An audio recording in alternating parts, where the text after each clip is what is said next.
And also Mr. Rivera and Mr. Scott from the 5th Special Forces Group. Thank you for joining us tonight, gentlemen. Thanks for having us. Thanks for having us. So, as most of you guys that have been watching the channel are aware, the guys from the 5th have joined us for a couple of joint operations at this point, and for some reason my video just went all wonky there. But anyways, they have joined us for a couple of joint operations, been kind of hanging out with us here and there. As some of you guys who are kind of old heads around here know, we don't really do joint operations all that much at all, and we really don't do multiple joint operations with the same guys. But we've gotten kind of lucky in the sense that the guys from the 5th reached out to us, as they do meet our standards and have a lot of the same mindset in terms of what we do and so on, which is why you've seen them do 2 joint ops with us and are going to be doing future joint operations with us, including actually being involved in our current deployment, which is something that I'm really looking forward to. I know a lot of the S-Shop guys are looking forward to.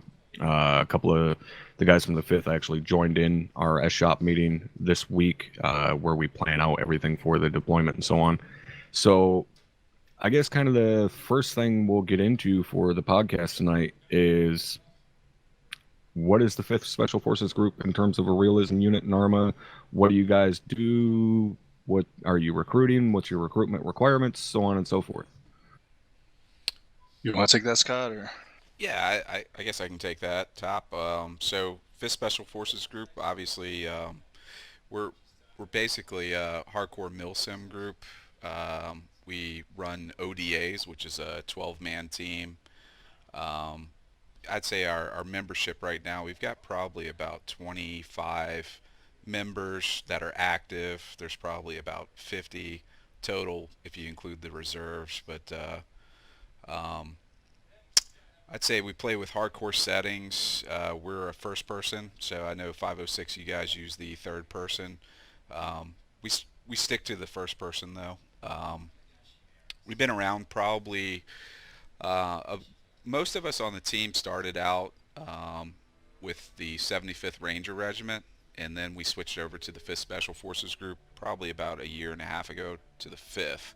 And I guess the reason why is because there were so many units that popped up with 75th after we had our set up, and we actually noticed on a couple websites some of our material was showing up there, so we decided to Yeah, funny how that happens, huh? yeah, so we switched gears a little bit to the 5th, and I think a couple other 5th Special Forces groups have popped up, but I'm not sure if they're still around. But yeah, we've been playing really for about 3 years together. So, as far as recruiting goes, yeah, obviously we're still recruiting right now. I'm not sure exactly how many ODAs we'd like to kind of get up to. We do want to keep it small, so we're very selective on who we're kind of allowing through the gate these days. We have a 25-day selection period, SFAS, and then at the end of that we go through Colex 1, Colex 2, and then to earn the Green Beret you actually do a Robin Sage event. So we have a map set up just like Pineland, and we really play as true as we can, Hmm. with the possibilities that ArmA can provide us to what the 5th Special Forces Group actually does, and we honor, I guess, what they do day in and day out as best we can. And then you guys come hang out with us, and it's complete fucking chaos. Fucking love it. pretty much. Like, what the fuck is going on, man? But no, that's as Scott was saying there, we on a lot of the stuff we very much so see eye to eye, especially on the professionalism and so on, and standards and things like that, which is a huge reason as to why we did 2 joint ops together already, and like I said, more to come. And I remember telling you guys the first night we actually sat down and spoke that the whole reason you guys even got a fucking meeting was the sense that your joint operation request wasn't typed out like a fucking 12-year-old wrote the goddamn thing. And I know that sounds pretty crass to some of you guys, but honestly, when you're reaching out to another unit to do a joint operation request, especially with the way our stuff is set up, and you actually make a post on our forums to request to do a joint operation and stuff. That's your first introduction, is that request, that message. And when it looks like a child wrote the fucking thing, it's a good chance that you don't have the same level of maturity and requirements and so on that we're going to have, because I would never let one of my guys reach out to another unit and word a message and just poorly like that and have shitty grammar and spelling and stuff like that, because it makes you look unprofessional. So I was happy when I seen your guys' message. I remember telling the CO, like, yeah, I'm gonna reach out to these guys and actually sit down and talk with them, which he was surprised, because I'm always the dude that just immediately says, no, looks like an idiot wrote it, no. He doesn't know how to spell sergeant correctly, no, fuck off. But everybody was kind of surprised when I was like, yeah, let's do something. So I guess the next thing to kind of get into when it comes to the fifth and so on, what are your guys' actual recruitment requirements? Do you have, age limit? Can you have like whatever name you want? Can I be, Sergeant Boo Boo Kitty Fuck? What? So right now, we've actually been recently. By the way, that's just so you know, that's my porn name. So if you ever really want to get a good look at how I'm doing, just search, Boo Boo Kitty Fuck. I'll definitely look that up tonight. Yeah. But yeah, as far as age, we've actually been discussing that pretty recently, like bouncing around ideas what we should limit it to. But yeah, we've always had an age limit. Right now, it's currently at 16. No private piles? No piles. That's the best application ever. Not unless you can prove that Pile is really your last name. Yeah. Right. Yeah, we just got a new guy named Stoner. I believe he was with us at the last joint op, so I don't know if there were some people that saw his name. It was like what the fuck's going on there? But yeah, he's actually active duty right now, and his real name is Stoner. He's kind of like a weapon manufacturing thing too. Well, they make guns. Yeah, that's what I thought. Mm-hmm. Yeah, they made the Stoner 63s and so on that were kind of the early successor to the SAW. So what about you guys specifically? I guess I'll go to you first, Rivera, since you're kind of the ranking guy here. What got you into ArmA? Are you prior military? Do you just like, military simulators and, just kind of the idea of military stuff, or what? Yeah, I actually did serve in the Army for a few years. I was a 15 Whiskey UAV operator. I got out a little more than 5 years ago now. I always played a lot of games growing up and everything. When I got out of the Army, I had a lot more free time to get back into that, I guess. And yeah, amazing how that works. Yeah, I had watched I want to say like Twitch, definitely YouTube channels and stuff. And I got into DayZ back in the ArmA 2 days, and that's really how I got into that. And then towards the end of ArmA 2, right before ArmA 3 released, I started playing like the PlayerUnknown's Battle Royale, his like first iteration of it, I guess, back in ArmA 2. Yeah. And then when ArmA 3 came out, he was making the mod for that, so that's why I decided to jump to ArmA 3. And then I don't know, I want to say I found probably some MILSIM videos on YouTube. It's kind of the same way I went to DayZ. I thought like, yeah, that looks cool as shit. I like the organization, the communication, everything. That's kind of my favorite part of it. Right. So I decided to look for a group. I found what at the time we were, like Scott said, we were the 75th. I found the 75th and ended up joining. Right on. So what about you, Scott? Gosh, Top, I'm older than you, so I know you're an old motherfucker. Yeah, I'm gonna dig back, man. So I'm prior Air Force. I was active duty for 10 years. I was a 2W071, which is a munition systems technician. So I was a ammo troop, professional alcoholic, and so you're gonna get a gig excited in chat there. Ford is a maintainer for a U2, so he's Air Force as well. Oh shit. Okay.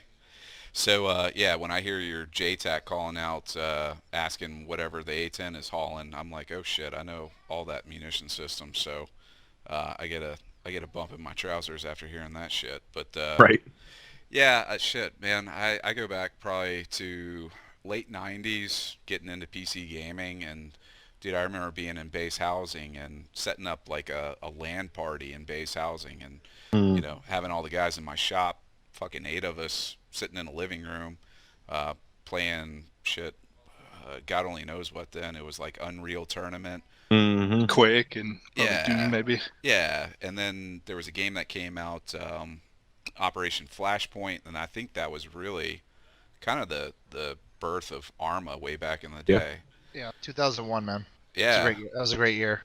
yeah. So, I mean, that's how far back I go. But then, hell, I got out of PC gaming for a while, and then I came across, probably as most of the viewers here, fucking Jester 814 or Luton. I came across those videos on YouTube, and I was like, holy shit, this is some good stuff right here. So, and then to Captain Rivera's point there, I found the 75th.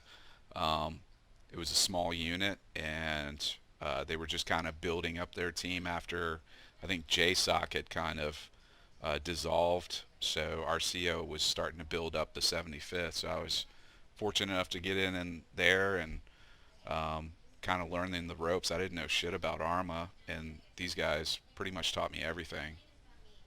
Now, how much of a transition was it for you being aircraft or being Air Force, I should say, going into what is essentially an infantry role and learning kind of the tactics and techniques and verbiage and so on of the infantry?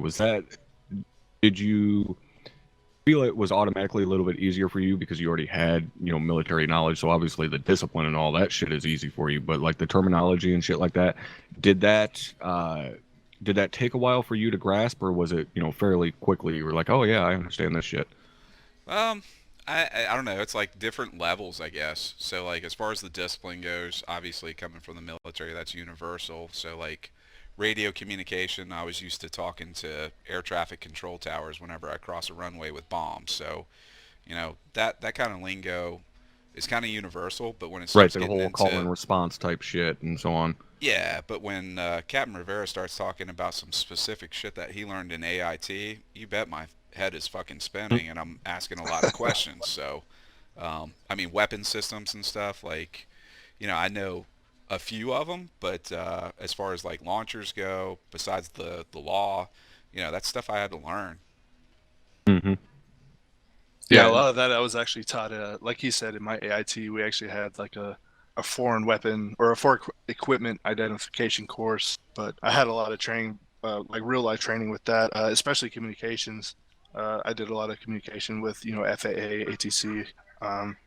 When we weren't flying, you would still have a role to do on the flight line or wherever. Sometimes you'd be put to as a RTO, where you'd be in the TOC handling like 4 or 5 different radio channels, as well as SIPRNet, Jabber. I don't know if anybody knows what those stuff are. It's basically like the text messaging systems and everything. Yep. So That's- yeah, definitely a lot of communications I handled.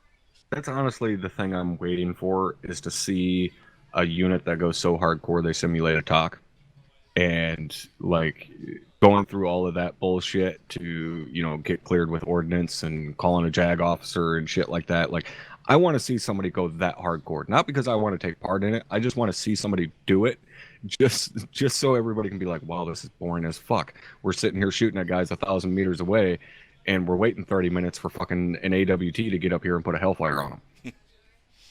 And oh, by the way, fucking JAG didn't clear it because we couldn't get fucking declaration of hostile intent, so we're shit out of luck. Yeah, right. So what made you guys decide with the Green Beret, or well, I guess first the 75th and then transitioning to Green Berets? Like, why specifically the 5th rather than one of the other bats, or of all the fucking, especially infantry elements out of there, especially the soft elements, why go from the 75th to the 5th? Well, funny enough, we were looking at like different SF units. We had already established we wanted to be SF. Really, it was down to a couple different groups. I believe the last 2 we were into was the 3rd SFG and 5th SFG. At the time, one of our active guys, he was active duty at the time as well. He recently got out. But he was basically in a support unit that was attached to the 3rd SFG. So to kind of spite him, he really wanted to be us to be the 3rd SFG. We're like, nah, we're just gonna be the 5th. Yeah, fuck off. We know that's what you want, so we're gonna do the opposite. Yeah, That's true exactly. friendship right there. And then, I mean, unfortunately, you know, that event probably a lot of people had heard on the news that happened in the 5th over in Africa. And I think that's where a lot of other 5th SFG MILSIMs started popping up. And then, like Right. Scott mentioned earlier, that they all kind of dissolved right now. I think maybe there's a couple more out there, but You know, that's actually something that I never asked you guys. For us, we have a very strict policy in that we don't reenact any real life conflicts that any unit has ever been a part of, but especially the first 506. You know, we don't reenact any actual conflicts that they've been a part of. You know, we've done like Black Hawk Down, you know, fun missions and stuff like that, but we've never, you know, done like an actual deployment around situations where, you know, first 506 was deployed or anything like that. Do you guys do any actual operations based on what the 5th has actually done in real world, or do you just kind of do what we do and just kind of make stuff up? I would say no, we don't do any of the missions true to life that the 5th has done. I don't know. I guess my personal opinion on that, I don't know if I speak for the group on this, but like I said, we want to honor what these guys do every day. Right. And I would hate to diminish anything that they've ever done in real life, portraying them. So a huge amount of respect that we have for those guys. So that's just my personal opinion. Captain, if you got anything to add there. no, I'm exactly in the same boat. We have done missions that are based off of some you know, missions that have been done in real world. Nothing that we've never really like. I don't want to say mocked, but I guess mimicked or whatever the word Right, is. yeah. Something that the 5th has done in real life. But we've done some like throwback ops. Sometimes every now and then we'll do like 90s era missions, or Mhm. we'll do whatever the Iron Front mod, I think it's called, for the World War II stuff. Right. And we'll do stuff for like, you know, we'll kind of play as the 101st back in Normandy or something like that. Mhm. But really, as far as real world stuff, that's kind of what we just limit ourselves to. And Right. if we do, like, we'll take like inspiration from campaigns or, you know, operations that actually happen, but we won't actually try to mimic them, you know, real world, because you can't really do that in ArmA anyways. Right. And I'd say too, like we try to stick to the era of like the late 2000, like 2008, somewhere around that time period. So like Blue Force Tracker, it's something that we used to have in our operations, and then we went away from it and we went to just straight dagger. So we try to put emphasis on making ARMA as, like, I guess, realistic as possible with limited technology. Right. So I got a load of shit, if anybody's seen my video or anything, but I had the BFT up the whole fucking time because I play on a widescreen and it doesn't affect my field of view, but I caught a little bit of shit from that and flack from the guys about, you know, hey, fucking, why is BFT up? Well, Because there's a bunch of moving parts out here. God damn it. God damn it, it's my handicap. Fuck off. Yeah, we'll call it. He's running operation with Google Glass on. Mm-hmm. What does Captain Sahagan call it? A handicap? Yeah. Yeah, we call it tablet simulator. That's what that's majority of the time what our JTACs are doing is playing tablet simulator, because one guy's in the UAV and the other guy's just watching Blue Force. Hey, Top, I want to go back to what you were talking about with the application that we put in for the joint op that you were talking about earlier. We got to give credit to Captain Sahagan for that, our CO. Yeah. He's the one that framed that up, and you know, as far as what he's done with the unit, you know, all credit goes to that guy. You know, I think you're right on point as far as like those requests go. It's basically a resume. So Yeah. for any units out there, you know, put your best foot forward, and that's going to open up doors. And I think that goes with real life shit. You know, anything that you do, put your fucking best foot forward, and it's going to open up doors. Yeah, exactly. You know, if you word something professionally and, like I said, in my own fucking, you know, as precise as a sledgehammer way of saying it, don't word it like a fucking idiot, and you have a much better chance of, you know, going somewhere with it. And obviously, Captain Sahagan is not here. As you said, he is a huge part of your guys' unit. But do you guys happen to know, like, what made him or made you guys want to reach out to us in terms of doing a joint operation? I think what was that? Either you, Scott, or maybe Savage had brought it up. Yeah, it was both of us. We had been thinking about doing joint ops. I mean, we've done it before, But I think just the topic came up of doing a joint op again with maybe a larger unit. And I'm pretty sure it was Savage that brought you guys up. He watches drums videos on YouTube. Well, what is, I guess, how do I want to word this? Not necessarily what do you guys prefer, but because you guys have done joint operations with other SF elements and stuff in the ArmA community and so on. How different was the experience from doing something with, I believe it was the third Team 3, the SEAL Team 3 that you guys said that you've done joint ops with? How different is the experience between doing a joint operation with an SF element compared to like our line infantry element or combined arms, really? Well, as far as the SEAL team guys, completely different. Mostly because just how their operations go and the settings that they use. Their CEO Vandal, he I don't know how to say this. He's much more realistic in their operations than we are. We like to say that we are realistic, and we are, to a certain limit. But theirs, I mean, they'll do basically traveling to the AO, and they'll do that literally for hours of walking or even swimming and stuff like that. And then once they get to the AO, they'll basically get in a firefight for about half an hour, and then they'll head back to RTB, and that's their operation. So definitely a lot more action. Their unit is more, definitely a niche unit. They definitely have guys that prefer that over than what we do, what you guys do, whatever any other unit does. But Vandal's a great guy, the CO of the SEAL unit that we play with. They use a lot of mods, so that's always, when we're looking to do a joint op, we always want to make some kind of concession, like, hey, what mods do we need to run? Would you guys be willing to run these mods? So it's things that we kind of learned along the way playing with those guys. But yeah, playing on their joint operations, it's fun, just because they add so many different elements that maybe our S4 guys haven't implemented into our missions. So it's cool to learn and see how we can kind of bridge the gap on, what was the fun experience and what was something that, maybe we don't want to do. So it's always a great learning experience to play with any other unit. So I guess the question I would have off the back of that is,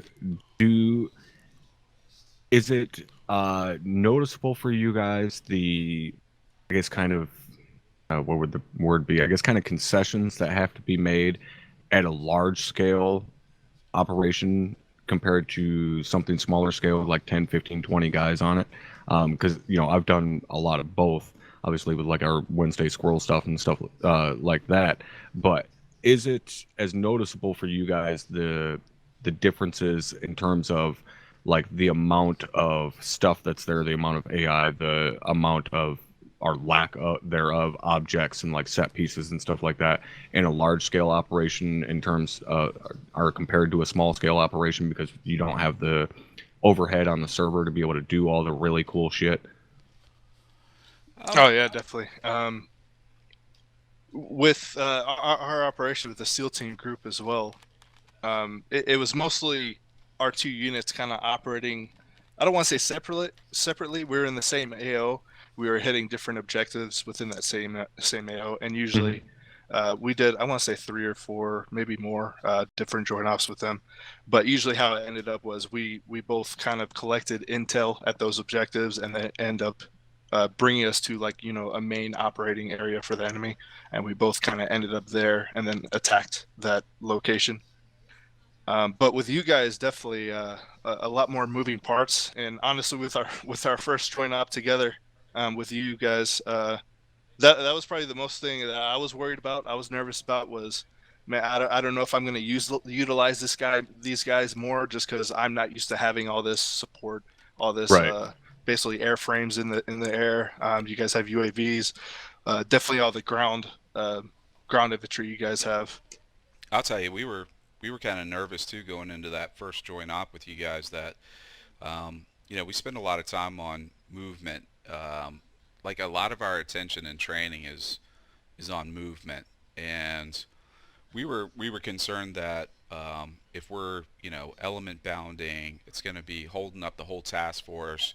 you guys were right on our heels working down that peninsula. So it was definitely on the forefront of a lot of people's minds that we had to keep the pace going for Right. all those guys behind us to keep you guys, Well, that is one of the things that's, incredibly different for us compared to, reality. We move a whole hell of a lot more and a whole hell of a lot faster than any real line infantry will ever fucking move. And, we basically move at a rate that, I mean, is even faster than what SF guys are ever going to fucking move. So that definitely takes some getting used to. But that kind of brings us into the joint ops that we've done, and I definitely want to talk about these a little bit. And the first joint op that we did, I was Zeusing for it, but you guys had the TAC P attached to you guys, and I know there was like a ton of comms going on, a bunch of crazy shit, amounts of communication and shit that you guys aren't necessarily used to, especially with all the information flow coming in from Dagger and so on. So what was that like for you guys being on the ground and having a TAC P attached to you and getting all this information from air assets and so on, and having the potential to call in air and shit like that? Was that a bit of a shock for you guys? Like, holy shit, this is fucking information overload. Well, I'll let Rivera handle that one because he was on comms that night. Yeah, I was on all the comm freaks that night, so definitely had a lot of info flowing through both my ears. I mean, really anything I hear on the radio that doesn't have my call sign in it, I don't pay attention to at all, to be honest. So that's usually how I work with it. And then our second joint op, it was Savage. He was the one that was on y'all's comms as well. He was my communication sergeant, basically my RTO. And he's active duty Air Force right now, and I know he handles a lot of radios, so... Yeah, and he did a fucking shit hot job. I know after we got done, he was kind of like, oh, my comms could have been better, so on and so forth. And I was like, dude, fucking comms were amazing. Like, I don't know what the hell you're talking about. Like, definitely. Our platoon HQ elements can't fucking handle comms that goddamn well. And, for you to come in, basically fresh to how we do things and be able to handle comms that well, like, dude, he knocked it out of the fucking park. So that first operation that we did together, we had set up basically that it was a continuation of a deployment that we had done previously with Operation Thunderstorm and so on. And we wrote up some S2 stuff about it and so on, and did our briefings and all of that. Going into that first mission, what was kind of your guys' overall mood like when you guys went to step off? You took off before everybody else and they convoyed in and so on and so forth, but what was your guys' kind of overall mood when you went to step off on this mission? Were you expecting to be kind of operating on your own since you were heading out before everybody? Were you kind of eager to work alongside some of the guys? What? So you're talking about the second op? No, the first one. You guys went out with the helicopter, and then the ground. The first one. You guys went out in the helicopter, and then the ground element convoyed in behind you guys and set up the security and everything. Yeah, I would say we were freaking pumped, was to say the least. So, being out there, being the tip of the spear of, our first joint operation with the 506. I mean, hell yeah, we were fucking pumped.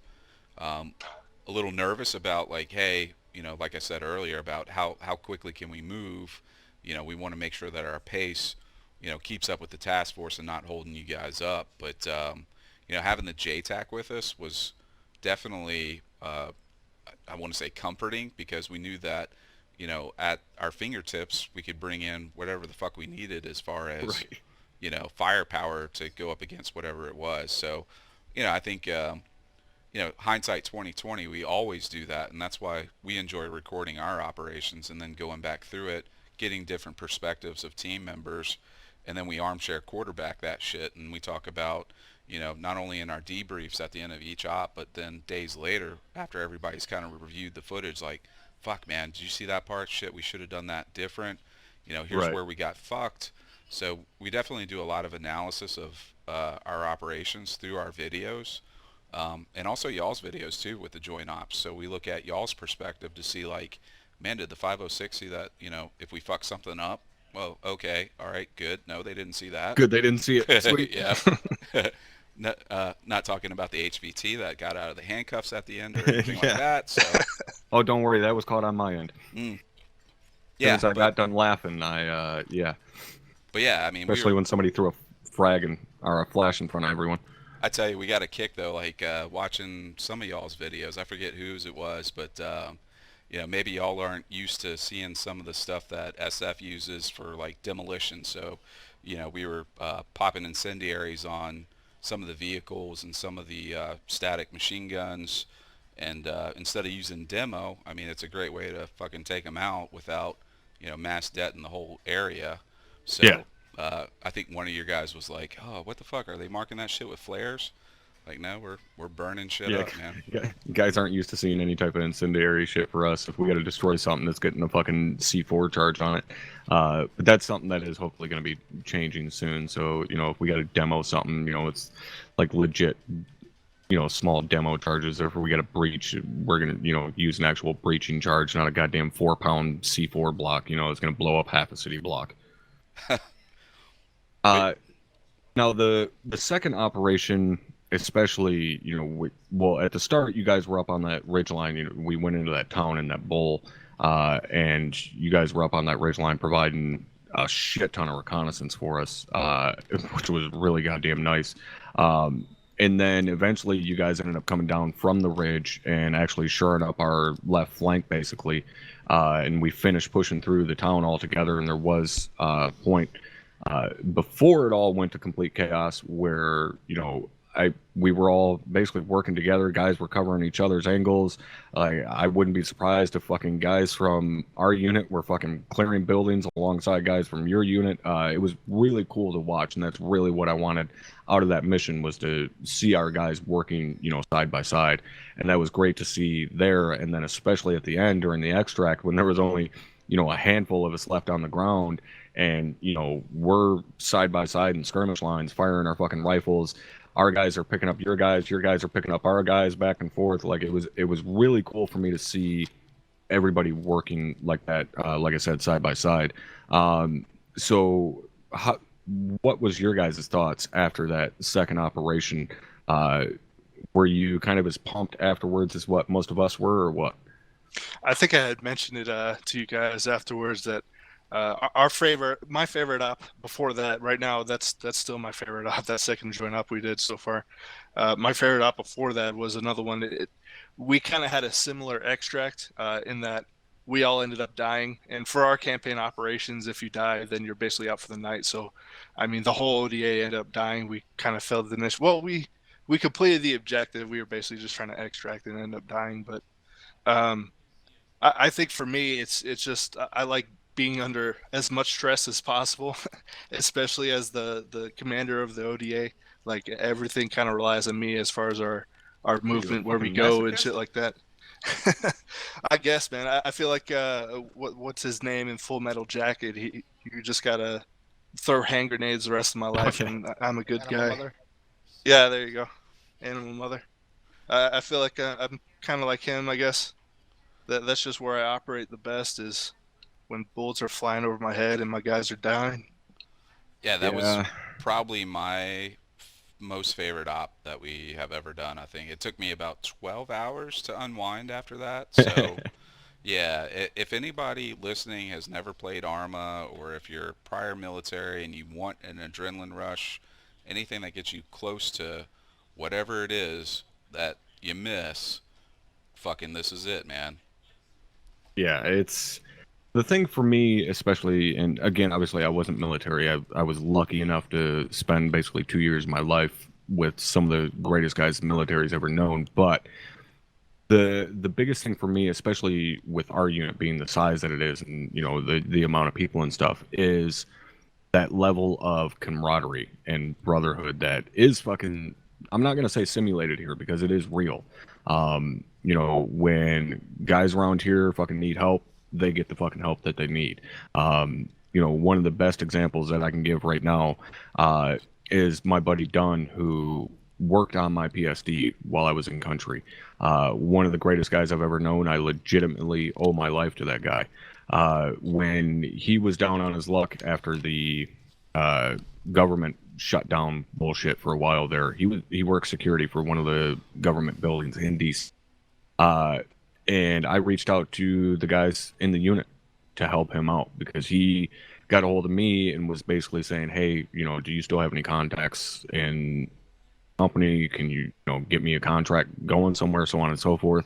And I told him, yeah, but the only thing you're going to be able to pull is fucking security because you're former 11 Bravo. Like, that's all they're going to want you for is to pull security. And the only places that are doing security right now are the asshole of the earth. Like, you're talking about going back to Afghanistan or going to fucking South America or Africa. And all of those are places you do not want to be, especially when you got a wife and kids, man. Like, that's not the way to go. Yeah. So go ahead. So anyway, I reached out to the guys here and we set up a GoFundMe and, we're able to raise some money for him and keep him on his feet long enough to find a new job. And now he's working security in New York, doing all of like the outdoor security for events and shit like that, like Good Morning America and like public concerts and shit like that. Like, he does the company that he works for now does security for all of that shit. Has a steady ass job, great pay, nice place, got his family living there and shit. So because of that, because of the guys here and knowing that, that was someone that was important to me, and apparently at least a couple of guys here respect me enough to help out, he was able to, stave off having to fucking go into a shitty part of the world that he didn't really want to go into, Man, that's real right there, man. And I mean, yeah. I've got some similar situations like over my time playing ArmA and stuff. So I won't mention any team members' names or anything, but we've got quite a few guys that are active duty still in our unit. Me being prior service and stuff, and I got out at the halfway mark at the 10-year mark. There's a member in our unit that's right there where I was. And it's fucking stressful as shit, man, because like if you got a family with kids and you're at that halfway mark, man, and like, do you want to stay in, retire, or is it the time to bounce and, take a step out and see if and that's a huge decision to make. It's huge, man. So like the stress that it compounds with just your day-to-day job and stuff, man, it's I don't miss being in that time period. So anyway, I currently work for a pretty large corporation. I'm a hiring manager, so I've got quite a bit of like corporate experience on, hey, how to fucking do an interview, a resume to get your foot in the door for an interview, and so the things that I enjoy about ArmA, besides just playing the game, is having that camaraderie and brotherhood to be able to help a fellow veteran and be able to kind of coach him through life and say, hey man, send me your resume. Let me take a look at it. Take out this jargon that doesn't mean shit to an HR manager in the corporate world, and here's how you reword it so it sounds like you're ready to rock and roll. Don't say Tango Mike at the end of your message because you don't know what the fuck you're talking about. Right. And no must know, to answer your question, I'm not talking about that company. I'm talking the company that I worked for at KBR, not the company as in the CIA. But yeah, and then like another example was our buddy Soto, who was the CO of our fixed wing section when Puerto Rico was hit by the big ass hurricane. His family is originally from Puerto Rico, and we did this huge fundraising thing. He had streamed in his dad's flight suit, wearing a full-on flight helmet and everything. It was funny as fuck to watch. But between our community, friends that we reached out to, guys in other ArmA communities that I knew that we reached out to, so on and so forth, total they raised a little over 12 grand and were able to buy a van for the local church and get it shipped down there to Puerto Rico, get them the van so that they could transport food and supplies and people and so on and so forth. And they did it in a week. And that was absolutely insane to me when he got a hold of me and was like, bro, we raised like 12 grand. It's been 6 days. Like, I don't know how the fuck this is even possible. And it was cool as shit to see that, just people that play a fucking video game together were like, yeah, I'm going to give you $1,700 just because. That's crazy. Like, that's absolutely insane. And that's because of a goddamn gaming community. I'm actually kind of angry now. I didn't know that was happening because I'm actually Puerto Rican too. I have a lot of family up there, and My grandmother actually passed away in a hospital around that time. Yeah, it was, it was one of those things where obviously nowhere near enough attention was being paid to it, and we reached out to every fucking contact. We called in every ticket that anybody had and was like, look, I'm collecting, So it was one of those like buddies hooked him up in terms of transporting the van, getting the van for cheaper. Fucking people were like, here's, money, go buy every single goddamn generator that Home Depot has. Like I said, every fucking favor that anybody had got called in for that. And it was cool, like I said, just to see everything come together around that. And it was all because some dude fucking sits at his computer a couple hours every week and plays ArmA. It was weird. So I guess that brings me into another thing that I wanted to talk to you guys about, especially considering you're both prior military. And this is something that obviously comes up all the time, especially when with realism units and stuff like that. Where do you guys sit in terms of the the rank structure, calling people by rank, and the overall discipline and stuff like that that's generally enforced in a realism unit? Being, like I said, prior military yourselves, obviously I don't know if you're combat vets or anything like that. It doesn't fucking matter. But where do you guys sit on that? What's kind of your feelings on it?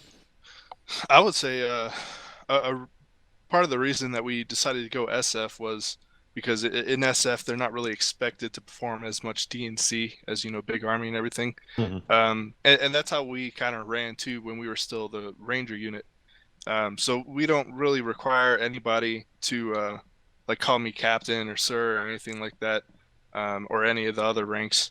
But a lot of guys too, they'll even tell the new guys like, yeah, don't call me that, because we'll get a lot of new guys that are like, yeah, Roger Sergeant or Roger Sir, and then our senior members, even if we're veterans and stuff, like I was never a fucking captain, so I prefer people not refer to me as one.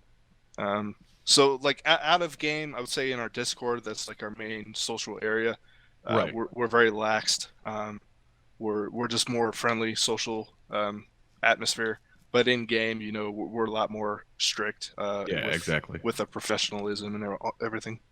Yeah, and that's how it works for us. If it's an official setting, basically, if you're sitting down having a meeting or you're in game, then all the normal fucking shit applies. But if we're just hanging out bullshitting, guys still call me top just because it's quicker to say than brewer, but it's guys don't fucking apply rank when it's like, hey, we're playing fucking CSGO or whatever the fuck the kids play. You play CSGO? Yeah. Yeah, at I've the end never of the day, in seen it. ArmA, the way I see it, it's still a fucking video game, right? So, I mean, as like Rivera kind of said, like we're not hung up on the rank thing, but I mean, we don't just assign rank to anybody in the unit, right? So rank kind of distinguishes, hey, what have you contributed to the team, really? So, Mhm. If somebody is stepping up in S1 or S4, hey, that's going to get noticed. And it's not that we fast track anybody. We have a promotion point system. But, if somebody's doing a heck of a lot, we're going to recognize that, and that's where the respect comes from the rank within ArmA for us. Yeah, kind of the same. Obviously, someone gets a fucking 5 because they're a team leader. They're recognized as an E5, but especially with the higher ranks, it's more respect for their role rather than just, oh, they have a rank. It's like, no, that dude's a fucking platoon leader and runs 40 of you fucking idiots around and herds cats every goddamn week. And they put in a lot of work to do that job. But that's obviously a point that is a point of contention all the time for realism units and shit like that. And I personally, I've never met myself a vet that is like, no, that's fucking wrong, or anything like that. Like I've never met a guy that has a personal issue with it, by addressing someone by ranking game or anything like that. Obviously we've got plenty of vets here and combat vets and so on and so forth, but more so I'm talking like guys that have never been in this unit or anything like that. So I guess to kind of peel away from that to get into the deployment that we're currently doing, the Operation Black Spear. We're fighting basically on an island off the Horn of Africa, which is always a hotbed of fucking activity. As I mentioned earlier, we are going to be bringing guys from the 5th in for joint ops that actually, take part in our deployment, basically. As I said, a couple of their guys were part of our S-Shop meeting this week to discuss future joint operations and shit in relation to the actual deployment itself and so on. So I know what your guys' thoughts are, but I guess so the viewers can find out, what are your guys' thoughts on that in terms of like actually joining us for a legit deployment operation, considering that's something that we've never done before. I would say I'm a lot more comfortable than I was before we had done the first two. Right, we've done a joint couple ops now, so it's like, yeah, I'm in the groove now. Yeah, and one of the biggest learning experiences for us was the settings that you guys use, especially your AI, because we use like modded AI. I don't think you guys do. You just use like the vanilla ones. No, we can't. So yeah, that's definitely the biggest difference between ours and y'all's operations. And then another thing too, the first joint op that we did, the stamina system, I guess to call it, is a little different as well. I think ours lasts longer than yours, but it refreshes much slower. That's basically the difference. So that was another learning experience for me, because like the pace of our guys and everything kind of relies on me.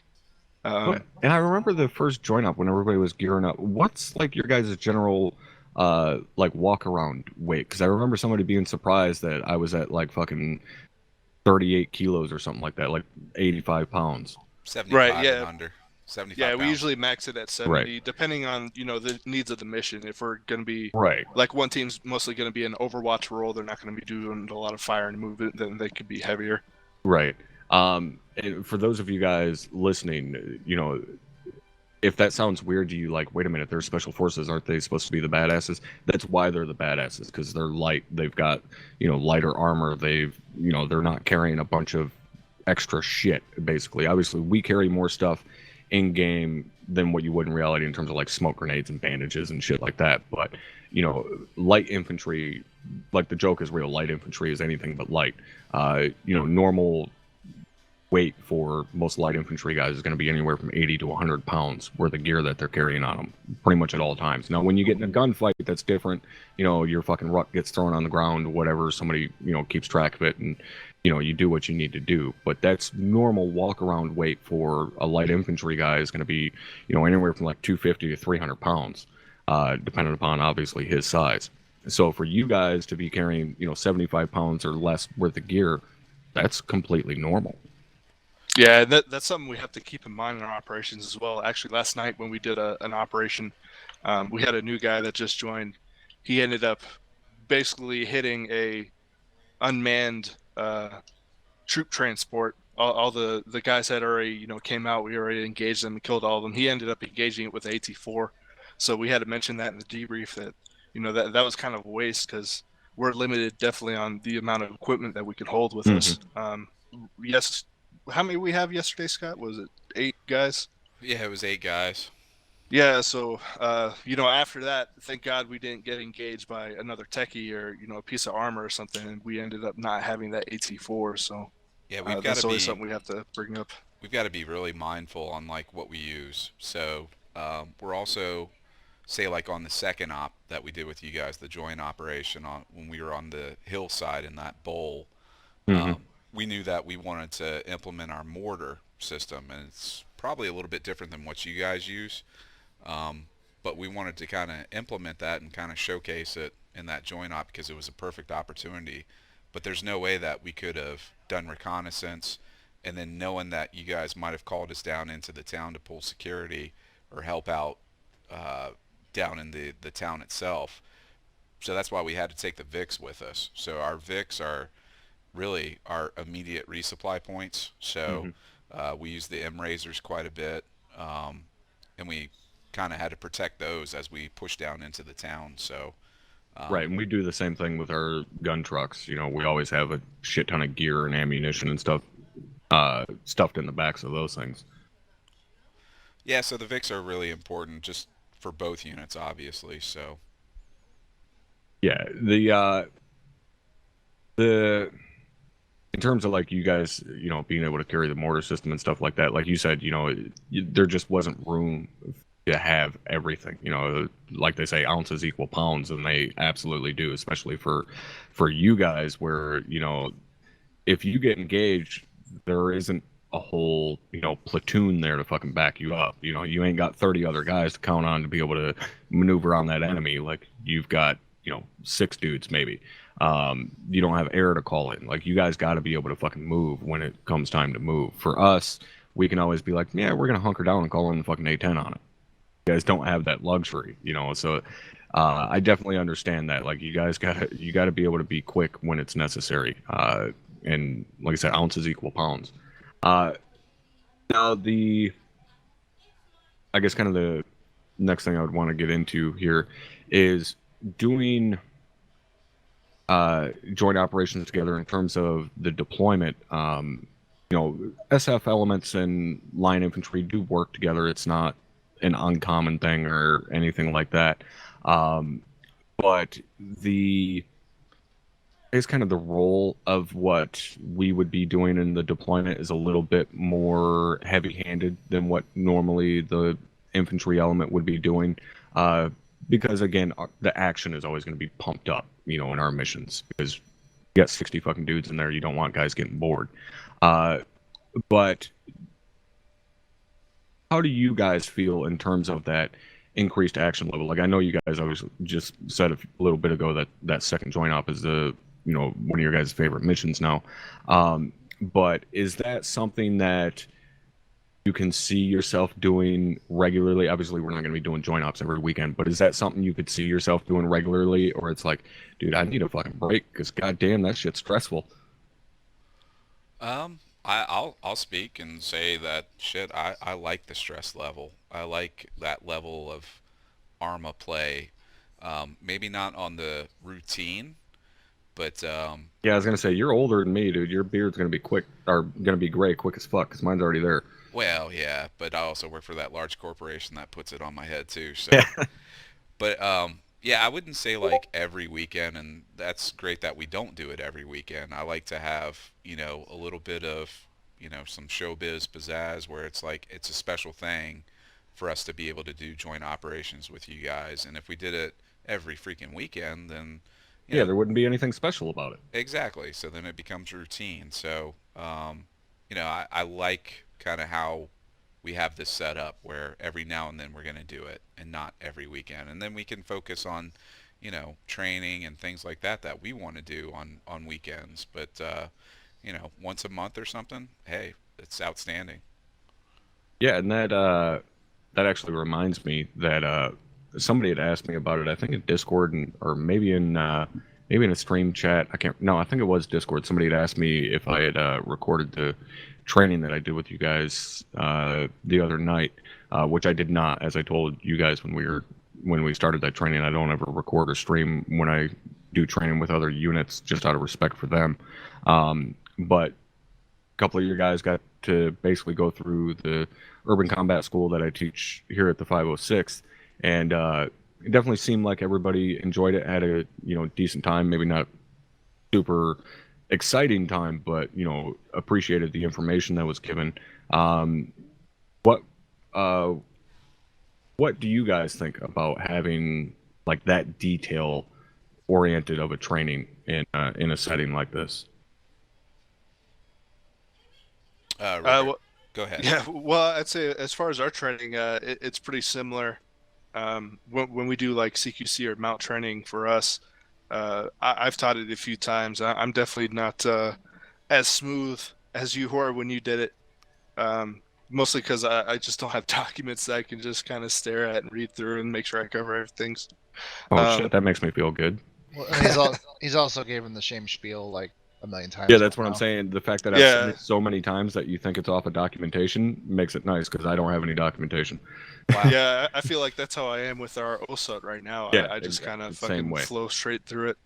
But I mean, no, we didn't find it boring at all. We all kind of loved that shit. As far as I know, that everybody was there. And again, we had another new guy with us for that training, and he's currently an 11 bang bang in the Army, and he loved it too. He said a lot of the information you gave was definitely relevant to what he's been learning nowadays too. So Right.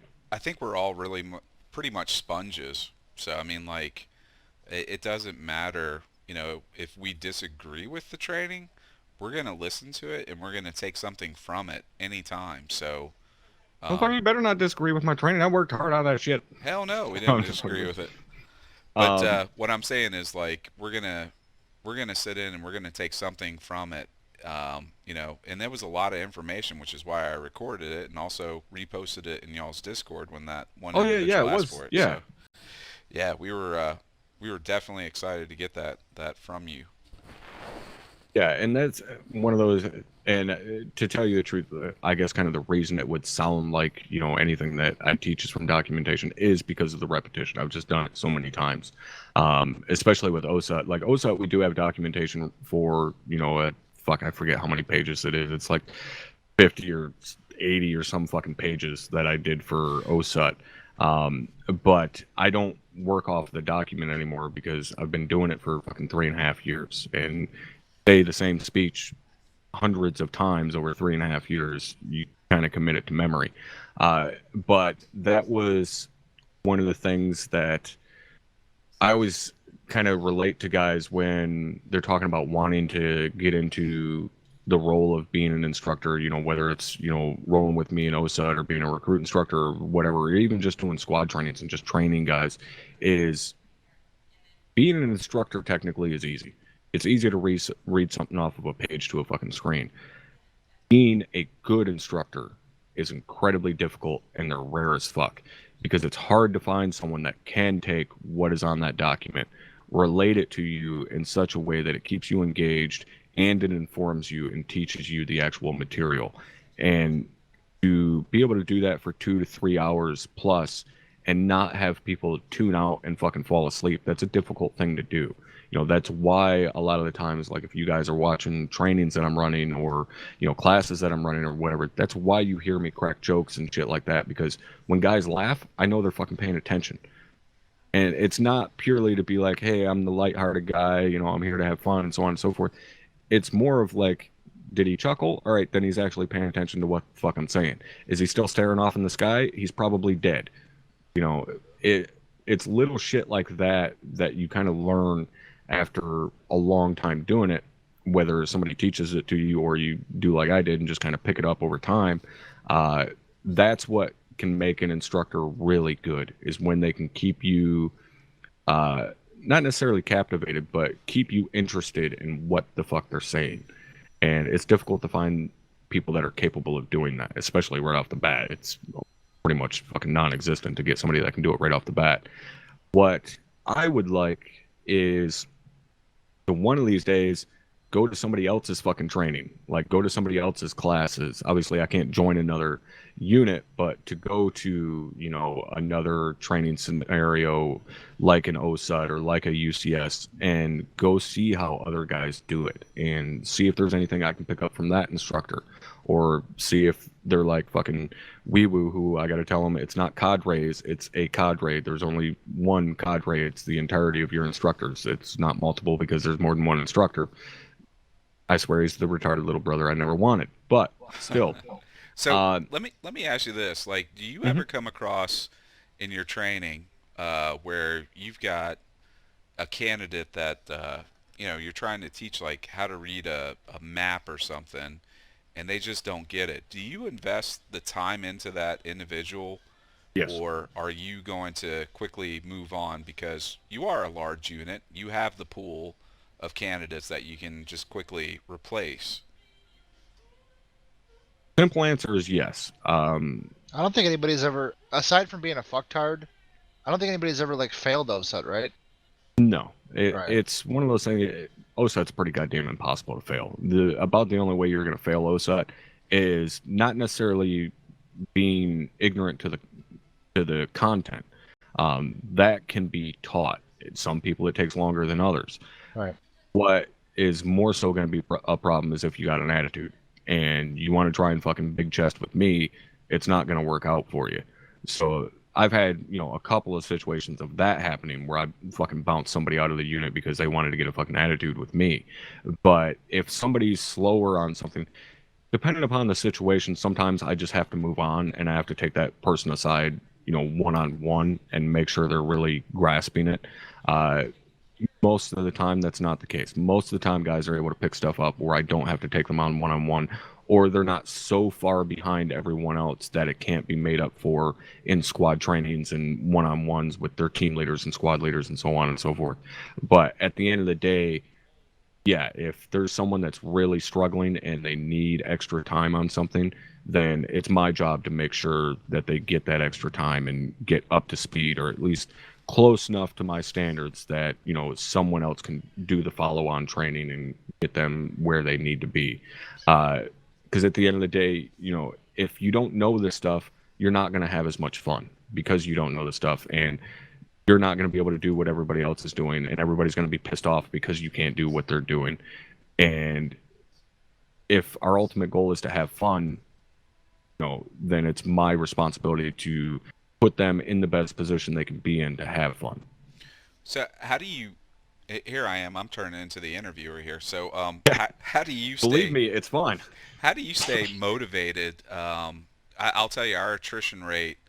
The likelihood of a candidate going through the 25 days SFAS, being trained on MOS, getting through it, getting their Green Beret, we have a 10% retainability rate, basically, of anybody that applies to our unit and actually makes it that far.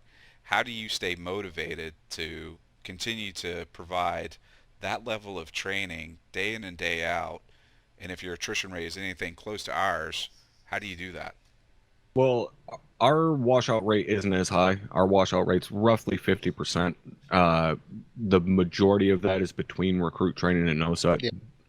And then we'll get another basically 50% from that from day 1 of OSUT to day 4 of OSUT. Usually they'll do like the first 2 days and then never show up again. So it's roughly 25 and 25 between recruit training and then day 2 and day 3 of OSUT. In terms of staying motivated to do it, honestly, one is I'm a control freak and I don't trust to go completely hands off and have other people run all of the classes. And two, it's more so about the rest of the guys, which probably sounds silly to some because guys see me as, the asshole first sergeant that yells at everybody. But the training of the guys and running the classes week after week after week, and does it get monotonous and boring? Yes, absolutely it does. But if I'm not training them, who's going to do it? Are they going to do it to my standards? So on and so forth. Like I said, a big part of it is that I'm just a fucking control freak. But getting them trained up to a level that I'm comfortable with only increases their capability, which increases their elements capability, which means, their fire team is having more fun because they can do the job competently. And that's really what I'm in it for, is so that the guys at the fire team level and at the squad level have someone that's not a complete fucking idiot just hopping in there and doing it. The washout rate, obviously, it always sucks, but quality is higher than what it's ever been. If I could, like, the quality, if I could speak to the quality, when you're in OSUT, you become a PV1 and you are permitted to fill in for squad trainings, for platoon trainings, stuff like that. And we had a platoon training today for Havoc 3, and I had 3 PV1s in my squad that... Yeah, they're actually all pretty good. Yeah, and they're all on their day 3 of OSUT. They just completed day 3, like, 2 hours prior to this platoon training. And I'm looking at these guys, and some of the things that we were doing were things that literally just got covered in OSUT, and I'm watching them, and they didn't struggle, they didn't have questions, they didn't have to fuck around. They were loaded up faster than some of our veterans, and they were ready to go, and their loadouts were correct, and they did their radio checks and they did them correctly. So it's like it's almost, if you're willing to like pay attention, and like I know that it's like 2 hours a day for 4 days, you're giving up 8 hours of your life in fucking lectures basically.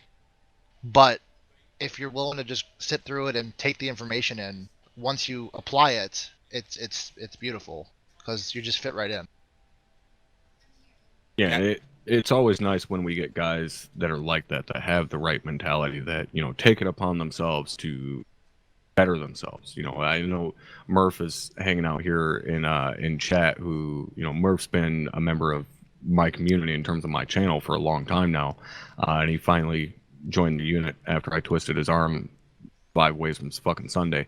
But what I'm getting at though is I've seen him and Sarah and guys like that, PV1s, practicing in the training servers.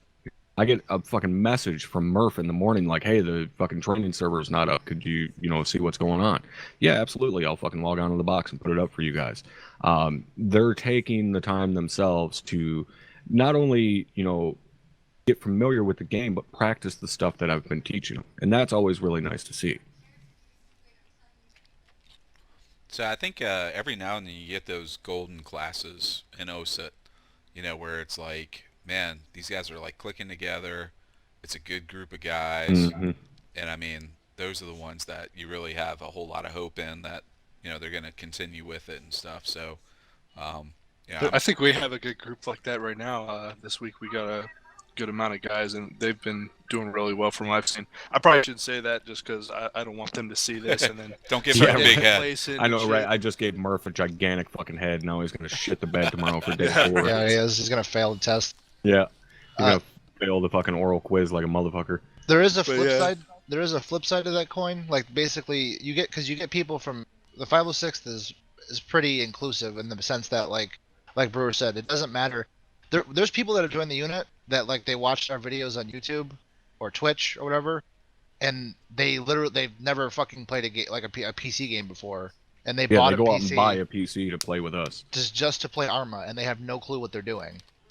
On the other side of the coin, you get people like Liru who are like tier 3 veterans and on the intricacies and the ins and outs of everything ArmA, and he had to go through the same training that a day 1 person had to go through. And what's cool about it is that it doesn't really matter where you're coming from. You're all being trained the same way for the same purpose. So no matter where you end up in this unit, except for like obviously like Rotary, you're gonna do just fine. As long as all the basics are covered, you can keep yourself alive, you can keep your teammates alive. The rest will just fall into place on its own. Yeah, and even Rotary still has to go through OSUT. Yeah. Fuckers. Yeah. And in terms of guys like never playing before and stuff like that, honestly, those are the guys I not necessarily prefer, but I would take that over the guy that's been playing ArmA for 5 years and thinks that he already knows how to do everything perfectly. And honestly, that's where, Weewoo is good in the sense that, one, he knows me and Drum personally and shit like that, so he knows how everything here works, even though he wasn't in a unit. But he didn't come into it with a chip on his shoulder like, oh yeah, I already know how to do all this. No, he went through the same classes. He sat through everything. He listened. He did all the maneuvers and all the drills and so on and so forth. But when you have that guy that comes in with, 3, 4, 5 years of ArmA experience and is like, oh, well, my unit did it this way. That's great. Go back to your fucking unit. Oh, it doesn't exist anymore? That's probably why, because you got a shit attitude. Get the fuck out of my unit. I ain't got time for people like that. I'd say we're the same way. Like, we prefer those brand new guys that you can just freaking mold, that are going to be sponges to soak up training and want to get good at ArmA and will listen, whereas those guys that have been the veteran players, sometimes, to your point, they're a little bit more resistant to change. And we've gone through our ebbs and flows, like having another unit try to merge into ours a couple years ago, and it just didn't work out because it's our unit, it's our tactics, and we're not going to bend those because that's the way it worked in your previous unit. Because if you were still in your previous unit, then it'd still be around, to your point. Right. So, Yeah, and that's, we kind of talked about that before the other night, and we didn't necessarily have that happen where somebody joined and was a bunch of guys. More so, we had kind of the opposite, where we had 280 fucking people leave basically overnight, and then rebuilt the unit from there. But they broke off and started another unit, and so on and so forth. What happened with that happened with that. Most of you guys are well aware of it. But the thing that is always kind of funny to me is, especially with a unit our size, it happens every so often. 10, 12 guys will fucking leave to go start their own unit. And that's where generally the jokes come in terms of, oh, you're going to be another secret squirrel unit. There's 500 of those. And, that's not so much a slight, obviously, against like what you guys do. It's more so that everybody that leaves us wants to start a fucking soft unit. And then 6 months later, three-quarters of them are reapplying to the unit because they realize how hard it is to run a fucking ArmA unit, and they don't realize how much work goes into it in the back room. Even stuff as simple as, track of personnel, or like the meeting that, we had the other night with all the S-Shop guys for the deployment. And we were in there for like 2.5 hours, maybe pushing fucking 3 hours, just talking about what we're going to do for the next 2 weeks of the fucking deployment. And we have an extra week off. So we had even more time to get stuff ready and so on. But we still spent, there was like 10 of us in there, spent like 2 to 3 hours talking about what the fuck we were going to do over the next 2 weeks. Like, guys don't take that kind of shit into account the vast majority of the time when they're like, yeah, let's just start our own unit to do our own thing. Good luck. You guys, obviously the two of you, realize how much work goes into making a unit run. And it's not just, oh, we're going to show up, for 2 hours every weekend and play a game for a couple hours. Like, it's not that simple. Hey, wake up. We have obviously a lot of overhead with the amount of people we have, but I know goddamn well the two of you dedicate more than 2 hours a week to your unit. Oh, Tell definitely. me I'm lying. No, definitely. Geez, this is like my second job, it seems. So, um, I think I get home from work and I'm logging in, and I just recently got into S1, so now I'm doing the interviews, a lot of the records keeping and stuff. So looking at spreadsheets all freaking day at work, I get to go home and then really start punching the clock on ArmA.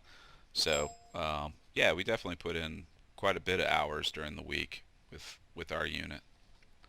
Yeah, that's the kind of S-Shop shit I won't get into, is all the personnel stuff and spreadsheets and fuck off. All that shit. I'll sit down and teach guys all goddamn day, and that's fine with me, but I ain't working a fucking spreadsheet and having to type a bunch of stuff. I hate fucking typing anything. It's a hardman job or yeah. a hammer job. Yeah, exactly. In terms of, I don't necessarily want to say like hard cases or anything like that, but you had mentioned that you guys have kind of the same stance in terms of, like when I said I ain't got time for those kind of people in the unit here. And again, this is why our units kind of work so well together, is because of, we have the same mindset on a lot of stuff. But would you say it's, common for you guys to have that happen, to have kind of a hard case come in that, gives you some issues in training, or is it fairly uncommon for you guys? I would say it's fairly common, honestly, unfortunately. Really? Yeah, so it's pretty quick to identify them. So, Yeah. After you've been doing this for a number of years, you know the personality types right off the bat. So it's pretty quick to weed those guys out. There was one guy, man, it was probably a year ago, and it took us a little bit to narrow it down, but I don't know if y'all have ever had issues with like people running scripts, additional scripts, not mods, but scripts in the background, and our server kept crashing, and it was happening week after week, and we spent hours upon hours, sifting through our mods to see what the hell was causing the issue. If there was an update to something, we couldn't find anything, and then it dawned on me. I said, look, we didn't start getting this issue until this one member joined.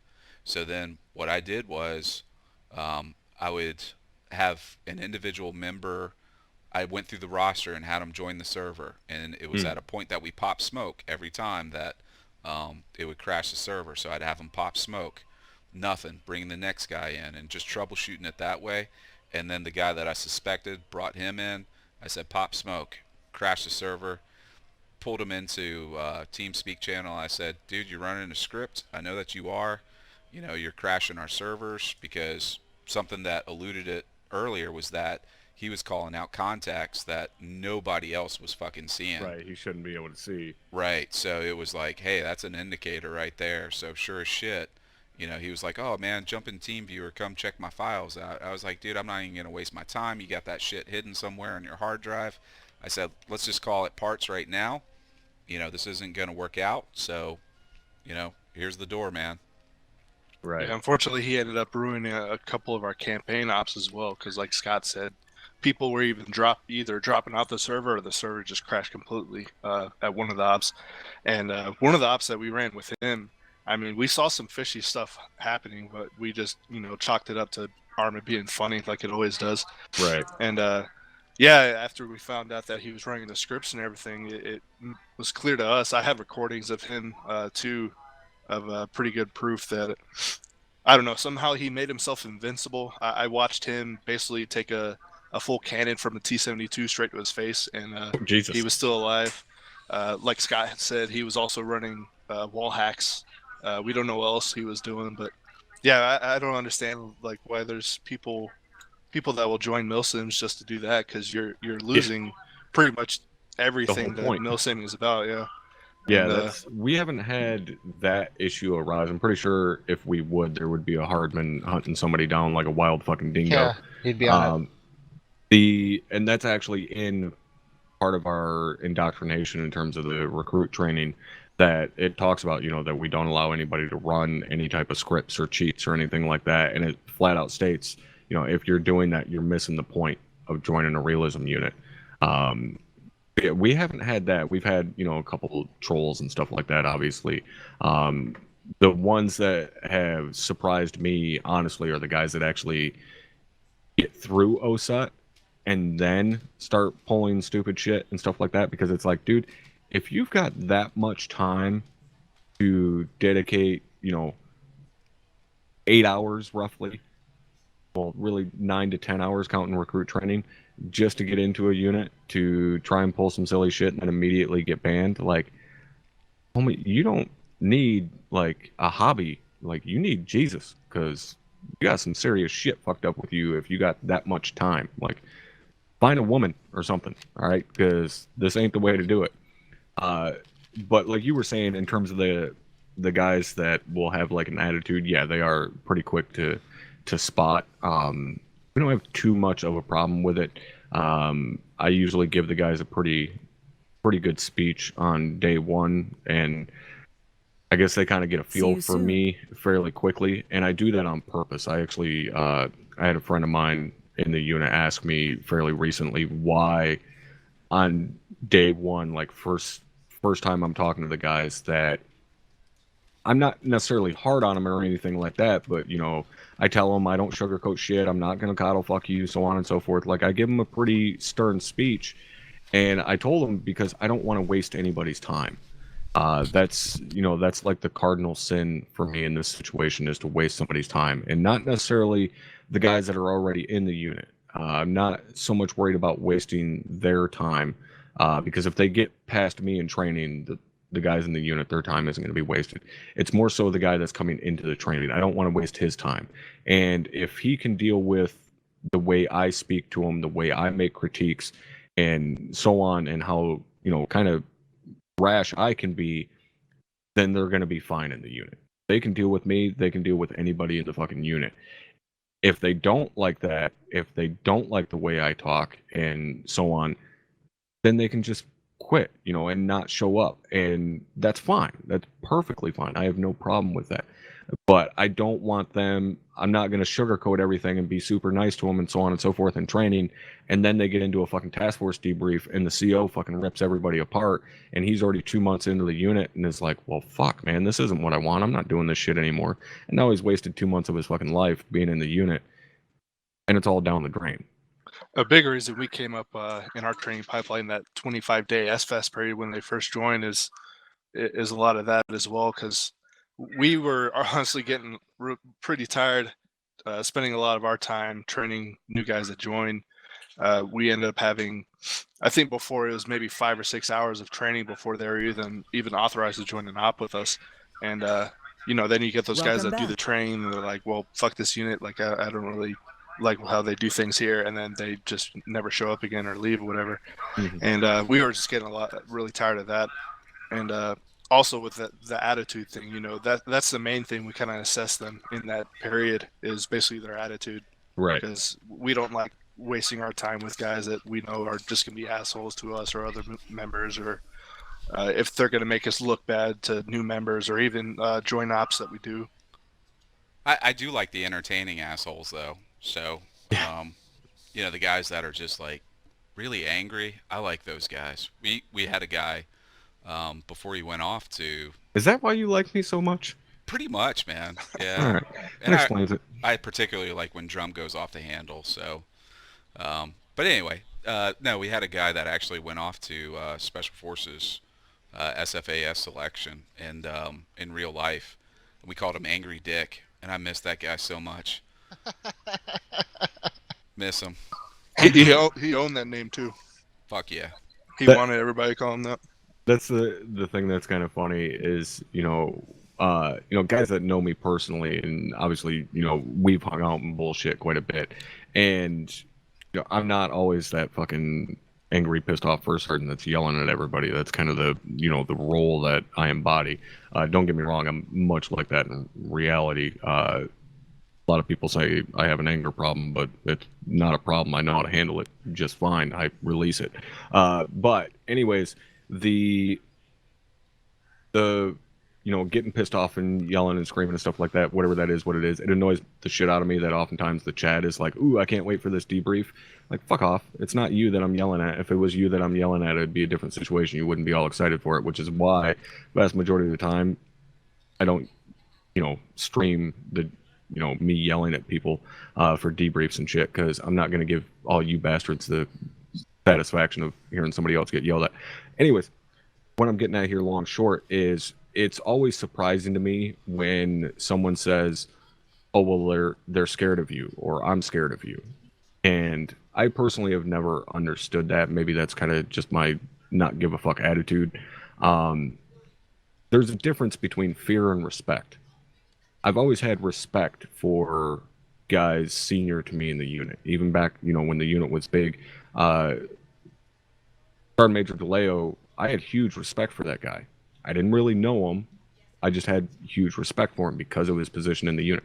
I didn't fear him. I didn't give a fuck, who he was personally. I definitely, like I said, didn't fear the guy. Same thing with Drum. I was never scared of Drum. I was a PV2 as a fill-in team leader, and he was in my team. I wasn't fucking nervous that the guy was in my team. I didn't give a shit. But I had respect for who he was and what he did. I've never understood the whole they're scared of you or I'm scared of you. Like, I'm a voice on the other end of your fucking computer. Until the day arises that the technology is actually here for me to physically reach through this computer and choke the ever-living fuck out of you, you have nothing to fear. Unless you're dumb enough to give me your fucking address and you're within a 4-hour drive of fucking Michigan, you're fine. Okay? You got nothing to worry about. But maybe it's just people don't like confrontation or whatever. Like, I got no problem fucking yelling back and forth with somebody, because, again, at the end of the day, it's a voice on the other end of the fucking screen. And, we want to get in a yelling match, fine, we can get in a yelling match. If you want to roll your happy ass to Michigan, we can fucking go beyond that. But I don't get the, oh, I'm scared of you. Fucking why? That's up. You got the dad voice. That's why. Yeah. That's all it is. It actually is funny. We were, most of you guys in chat know that I have a huge family, and a lot of my family, we all live together in this big ass house. But a bunch of us were upstairs in the kitchen, and a bunch of people are talking. There's like fucking 8-9 people in the kitchen all at once, and a bunch of people are talking. And I think my nephew was asking the difference between a lichen and a werewolf or some shit like that. And everybody started like answering at once, and I just kind of went over top of everybody and gave them the explanation as the difference between a lycan and a werewolf. And when I started talking, everybody shut up, and he just listened to what I said. And then he had asked, he's like, why is it when he started talking, everybody just shut up and started listening to what he said? And I was like, that's dad voice. And he just looked at me like, wait, what? I was like, every time your dad gets pissed off at you and yells your name across the house and the hair on the back of your neck stands up, that's dad voice. Every time you hear it, you're going to pay the fuck attention. And I told him, I said, I use the same fucking voice. When you hear me down in the office yelling at people, you hear me, you get a little nervous every time you hear me raise my voice. Yeah, that's dad voice. And that's where the fear comes from in ArmA. Yeah. I don't know. I still don't get it. Like, I'm afraid of you, bro. yeah, but you're an idiot. Okay. I would say, you know, it's not fear.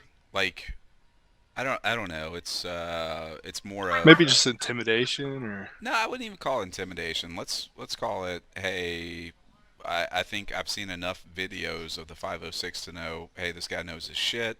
It's more of a respect thing. So I don't want to fuck up in front of this guy. You know, I think it's more of that. Like I can understand that, and like you said, it's more of a respect thing than it is fear. I think some guys do have fear of like, oh crap, I'm gonna get in trouble and get kicked out of the unit or something like that. But even then, at the end of the day, and obviously I'm not telling, you know, any guys that are watching that are in the unit or anything like that to be fucking disrespectful or anything like that, but there's no reason to be fucking fearful. Like, at the end of the day, if you fuck up bad enough for me to, you know, want to remove you from the unit, one, if you're a legitimate member of the fucking unit that actually cares and so on, you're going to be more pissed off at yourself than I'm ever going to be pissed off at you, because you're going to be upset that not only did you let yourself down, but you let your buddies down by fucking up that bad to get kicked out of the unit. But even then, you get kicked out of the unit, so the fuck what? It's, don't get me wrong, this community is amazing and it's special, but it's not like you're getting fucking locked up in, you know, in prison or something because you screwed up. Like, it's not that big of a deal at the end of the day. I know, again, that sounds kind of silly coming from someone like me who puts as much time and so on and so forth in this unit as I do. And believe me, if fucking tomorrow I got removed from the unit, it would hurt, but at the end of the day, it's not going to be life-changing per se. I'm still going to have friends from this unit that I'll always have, but I don't understand the fear aspect. Like, it always sounds weird to me when someone's like, oh yeah, they're scared of you. Fucking why? It doesn't make any sense. Yeah, I think it is more of a respect thing. I would ask the question, like, are the people that are saying, like, hey, I fear, you know, Brewer or Drum or whoever the fuck, man, is it, you know, I would wonder, hey, are you prior military or not? Like, I don't know. I guess 10 years in the military, I'm used to a lot of very strong type A personalities. Yeah, strong personalities, yeah. So nothing that you would say would ever be like, oh, fuck, I fear that guy, you know, ooh. Yeah. No. It'd be, all right, this motherfucker knows his shit, so let me get my shit squared away, and then when I go to speak or something, I'm going to sound fucking halfway intelligent, so. Yeah, and yeah, as Ty points out in chat there, I am hard-headed. I did technically go up against a dump truck and win. But the funny one was my buddy Shannon, who's not active with the unit anymore, but he was prior military, did combat rotations and shit. Actually, he worked fucking route clearance, which anybody that's ever been in the military or involved in the military, especially in country route clearance, that's a fuck off job. Like, that's a job that nobody wants to fucking do. I loved the guys that did our route clearance. I love those guys. They're the bravest motherfuckers on the planet. But anyways, Shannon used to tell me, he's like, you sound like my first sergeant that I had. But what's funny is you're a first sergeant that I can say, hey, go fuck yourself when we're sitting around bullshitting. I would never be able to say that to my actual first sergeant because there's actual repercussions to that. We're friends. I would never have been given an opportunity to be a close personal friend with my first sergeant. That's just not the way it works. You know, you fucking maybe run into each other at the bar and share a drink or something, but you're not hanging out sharing, you know, life stories and stuff. That's the thing that especially military guys will appreciate in something like this, especially if you have shared experiences. Rank fucking goes away when you have two guys that are military that are sitting down in a fucking TeamSpeak channel together. That rank goes bye-bye. Nobody gives a fuck about a virtual rank in that situation. You have shared experience, and you can talk about that for fucking days upon days because of that shared experience. And that's one of the things that are really cool here is not only do we have shared experience in terms of guys that are current and prior military, but we have current and prior military from all over the fucking world. You know, so we have guys like Salvatore, who is a fucking airborne engineer, sapper, who has done multiple combat rotations and shit. He's not with the U.S. military. But when he got deployed for the couple of weeks that they went over to train locals, I kept in contact with that dude just like anybody else I would who I know is getting deployed. You know, he was emailing me or messaging me, you know, every couple of days or so on the forums, just keeping me up to date, like, hey, this is what's going on, so on and so forth. We're all good. Telling me about the crazy shit about having to fucking walk everywhere together and having a hot weapon on the fucking base, which for anybody that's been in country, to have a hot weapon on base is a little fucking crazy when you're not, you know, base security. So I was a little freaked out. I went a little worrisome on that one. The old lady was full on fucking mom mode, but that guy's not even in the U.S. military. So like we got to sit down and bullshit back and forth about shared experiences between different, not only different elements, but completely different militaries and what the differences were and what the likenesses were and stuff like that. And that to me is really cool. Yeah, you guys have got a really good member in your team. He was I think he was the JTAC on the first joint operation that we did with you guys. Is it Hard Man? Hardman. The hard man. Hard Man. Yeah, that's a good dude right there, man. Yeah, he's an ass. He makes all the rest of us look bad. He does. Is he Australian Air Force? Yeah. No. He just is really fucking dedicated. Probably the most dedicated guy the unit has ever known. You ever see Hot Fuzz? That's him. Gotcha. He's Nicholas Angel. That motherfucker was rambling shit out like I guess like checking in with air assets like at the beginning of the mission. I was like, God damn, I don't know what the fuck he just said, but Well, yeah, but he's Australian, so he doesn't actually speak English. yeah. Oh no. Yeah. I still to this day fucking 4 out is my favorite thing to ever hear the Australian guys say. When like especially when Hardman was in Havoc 4, when he says 4 out in his accent, it sounds like he's saying far out every single time, and it makes me laugh like a little bitch. Like it doesn't matter if we're in the middle of the field, he says 4 out and I start laughing.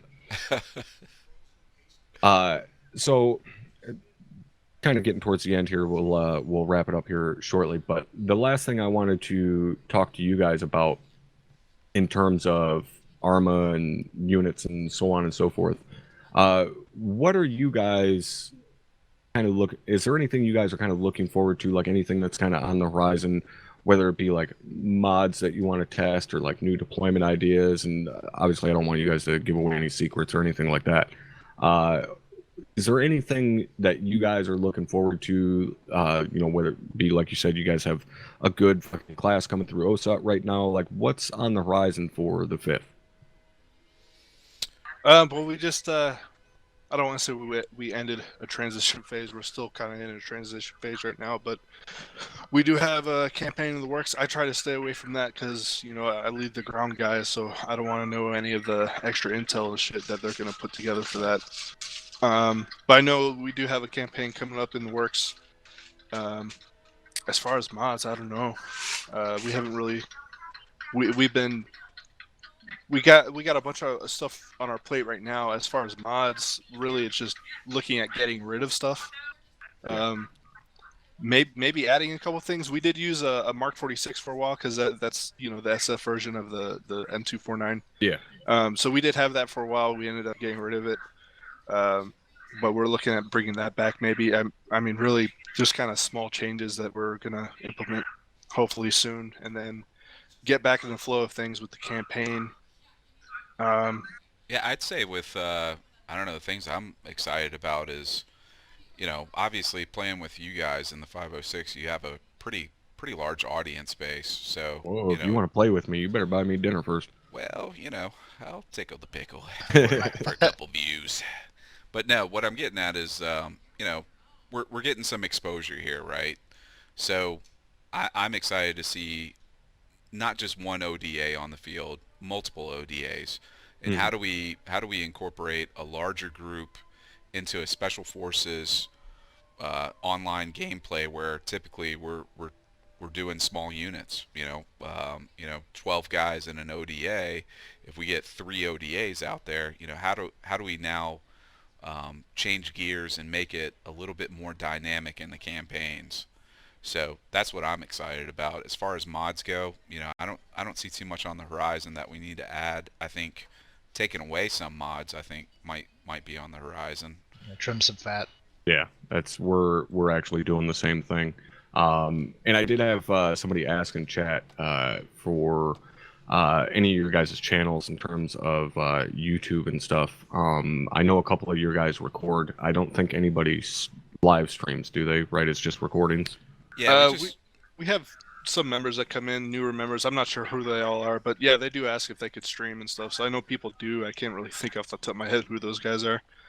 Okay. Do you guys happen to have any links available right now in terms of YouTube and website and all of that stuff that I can put in chat? Yeah, actually, if we give them the Discord, if they have access to Discord, basically everything can be leaked from there. We have a media channel on our Discord, and we'll post videos on there, so you can access our YouTube channels from there. And we're also on Engine as well, so you can catch us there at 5sfg.engine.com.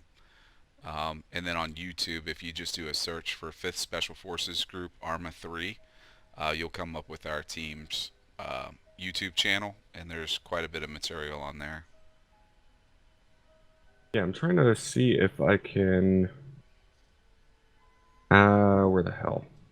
I'm trying to get a damn invite link pulled up here for your guys' Discord, because as you said, like the vast majority of your guys' info is available there in Discord.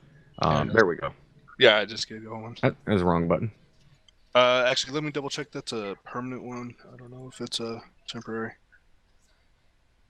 There we go. Oh, that's a 1-day link, so you got 24 hours for that. Oh, it'll work.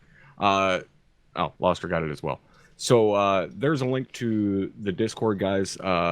Even if you're not necessarily interested in joining the 5th, join the Discord. You can check out their YouTube links for videos and so on. And you can also check out the website. There's links to the website via their Discord and so on.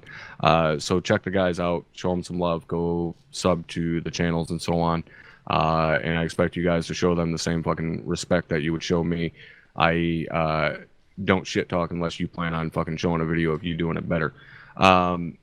So I guess kind of in closing, I want to thank you guys for coming by tonight. I appreciate you guys taking the time to hang out and just kind of bullshit for a little while and let me pick your brain a little bit. And yeah, definitely looking forward to doing some future joint ops with you guys. I know a couple of you are going to probably be coming along tomorrow for the fun op that we're doing. Tomorrow is 5th Sunday of the month.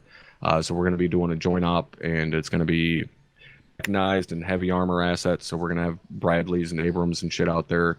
Like I said, we invited the guys from the 5th to come along because fuck it, why not? It's 5th Sunday, let's have some fun. And go blow some shit up with some armor.